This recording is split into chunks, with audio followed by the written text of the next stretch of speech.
just answering questions with WebTech, not necessarily reading the questions. Here we go. Assertion of the day. Democrats went to court in swing states and sued them because they had done voter roll purges or purged the voter registration lists. They demanded they be put back. They won in those states. That means that the state courts in swing states, specifically you're talking about Republican-run states that normally have Republicans being the judges, they won against the will of the Republican Party because the Republican Party purged the voter registration rolls right after people registered to vote. Let me repeat that. After they found out a fuck ton of Democrats registered to vote in some states, Republican-controlled legislatures approved purging them, even though they just finished registering to vote.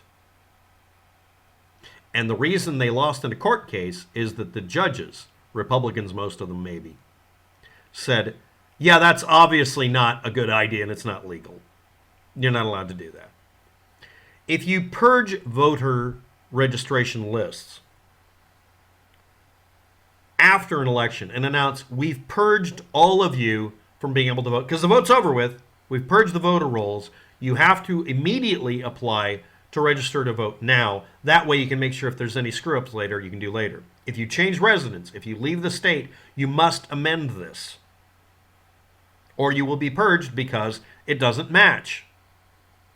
Either don't move, or if you move, definitely re-register and deregister in the other location. Go through the effort. Or have a law in books that says nobody is allowed to register until just before the election, so the moving around issue isn't going to happen. Those will be reasonable things. That's not what the fuck happened. In primarily, not just, but primarily Republican-controlled areas. They purged the voter rolls to get rid of everybody who had just finished registering to vote. They saw them register. They purged the old data. This had the effect of calling into question immediately whether or not they were the right people. This is a mechanism that was set up on purpose. And they were told, since you're obviously disenfranchising voters, and specifically the people who are going to vote against you, because again, you're trying to make sure you can't get fired by somehow hiding from the boss, that would be us, you get told, I'm sorry, the people said no. And it was judged in court with a real judge saying, you're not allowed to fucking do that. So what is this person going to assert? They'd moved within state in some cases, but sometimes out of state, sure. They died. No, oddly enough, the Republican Party didn't purge anybody who died. That was the fucked up part. They left people on listing who were Republicans and Democrats who hadn't died. Like magic, a lot of those dead people ballots appeared, and all the ones checked for Biden.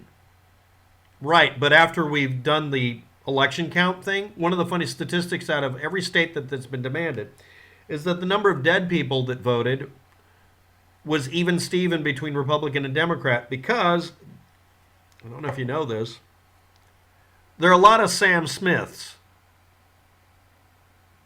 and Janes. They weren't dead.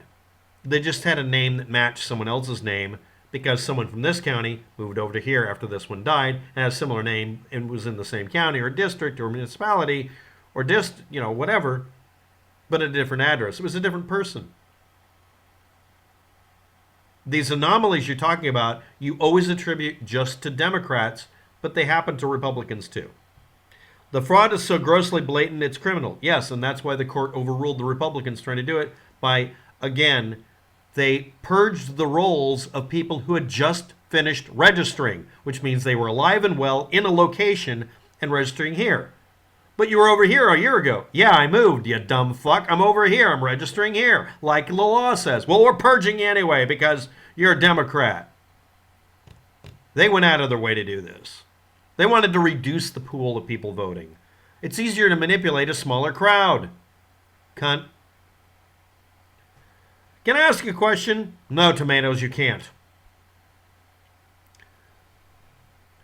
I keep hearing 70 million, 60 million, 7 million being mentioned.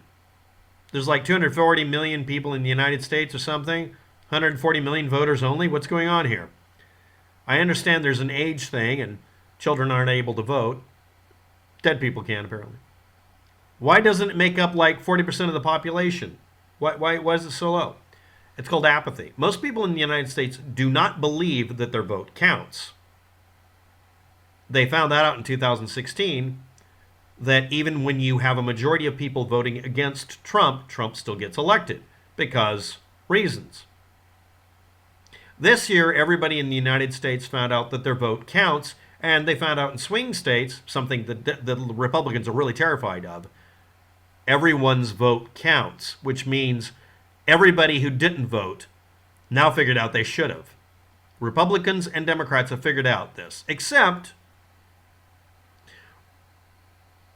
Donald Dump Truck keeps telling them that their vote doesn't count if they're Republican. It's a rigged election. I encourage you to repeat this shit, guys out there. I do. Because every Democrat realized they can defeat the Republican bullshit machine by not telling anybody anything in a poll, by not acknowledging the phone call that they were supposed to answer, telling everybody how you're going to vote. You're not required to. Don't fucking do that. What happened is, most of you aren't aware of it, but a person-to-person, not over the internet, meme was spread. Don't answer polls, register to vote, immediately make sure your vote is registered, and because of this shit of trying to purge us, go down to the voting location and force fuck them into giving you the information. I want a written note that says I'm allowed to vote and that I'm registered, and I'm going to take it with me.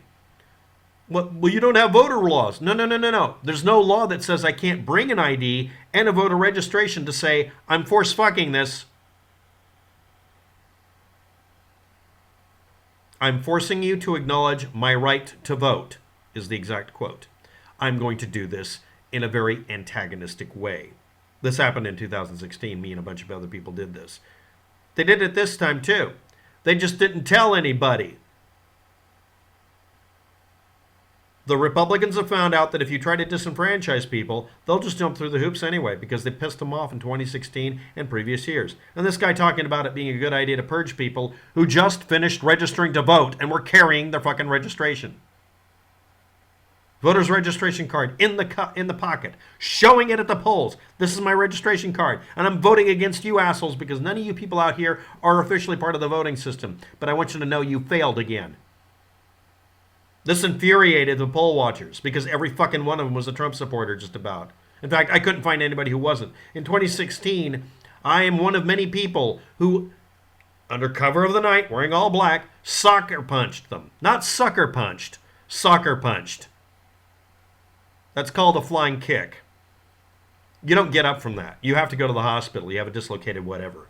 Yeah, I advocate for violently hurting people at that point who were stopping us from voting, and we still lost while we won 3 million votes. This time it's over 6 million.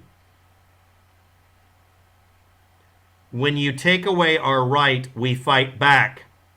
Rebel.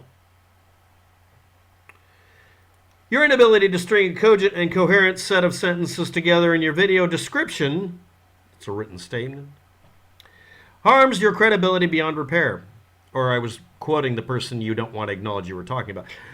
The drug you mentioned did not cause itching. It was reported as causing itching in, I think it was 5% of the cases. That's what I was referring to. Read the fucking link. It did not reduce it as much as hoped. No, it specifically was stated to cause itching rather than in people who are controls. When you test a medication, you test it on people who don't have the medical problem to see if it causes them. It was found in 5% of the cases or more. It was just said or more that people who are control group who did not have eczema were exposed to the medication and it caused them to have eczema type itching. You didn't read the fucking thing. Do you really think that drugs are only tested on people who are patients? They test it on control groups, people who do not have the medical problem, to make sure it won't cause other problems. Why wouldn't you test anything to see if it causes a problem when you're not having any medical problem in the first place? Why wouldn't you test shampoo on people who don't have hair? You do, by the way. Some people are I'm only half bald. Okay, shut up. You test it on scalp effect, not just hair. You can't just test for what you're treating. You have to test what it'll do if a person takes it that doesn't need the medication. It was an eczema medication. People could buy over the counter potentially, eventually. So they tested it on people who did not have eczema, and it caused itching. Dr. Yeadon's company produced a successful eczema drug, but it caused people without eczema to have itching problems and other problems. I only listed the itching. By your attempt to conflate and correlate these two completely separate and unrelated topics, his business, which is where he was given the designation as being a CEO instead of just being a medical professional, versus him just being a medical professional and puffing himself up at a business he started that failed because even after it was bought, the reason they had to throw the company away is because it caused a loss because the product they produced caused people without eczema to have an itching problem, a rash. It caused a problem similar to what it was treating. Not only is this funny, it's the reason they lost $600 fucking million from a company they basically bought from him. And this is what he touts as being a CEO of something. Instead of just being a medical professional we should respect. When someone overinflates their qualifications that way, that is something I'm allowed to target. You undo your point pretty much completely. You ignore the medical data that's in the fucking link that shows that in non-eczema patients, and as in not patients, it caused the problem it seemed to be trying to solve, at least one of the characteristics of it. I look forward to hearing your reply as well. I hope be judged also by it. You didn't read the source material. You didn't read the description.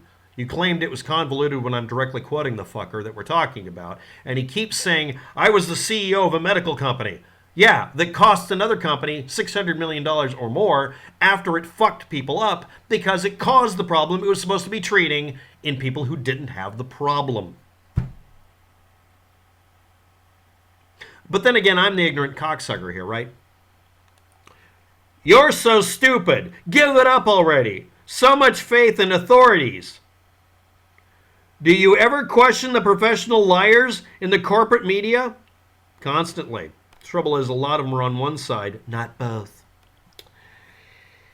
I think not. I'm sure you don't think. Maybe Fox once a while, that's about it. I guess you won't be making any videos on how the Washington Post lied about Richard Hopkins. I'll look that up. Thanks for the suggestion. By the way, this is kind of that moo-ha-ha-ha moment. Every time somebody says they found proof of some sort of thing, and they're this kind of asshole, it's going to be opposite. It always is. You're anywhere near as smart as you think you are. You forgot to say the word not. So you're literally saying, I'm nearly as smart as I think I am. None of you fucking critique yourself, do you? That sounds like Googling yourself. It sounds dirty. You let your bias lead you around by the nose. Confirmation bias is what you always seek. Technically, that's the definition for confirmation bias. Were you attempting to just list the definition? Sure. Okay, now let's do the rest of this. So I got to look up Washington Post and Richard Hopkins and whether or not there was a lie told. And I'm sure I won't find out that they dead-ass told the truth. Sort of like the guy saying, I lied about eczema medication causing itching in people who didn't have eczema, which is what it fucking did. And how this guy keeps touting himself as a CEO instead of just a medical professional.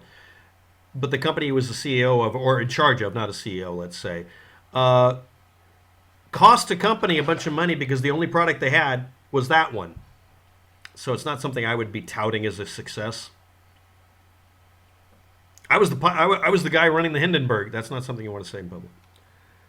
And my inability to string together a description that you obviously didn't read that was quoting someone else.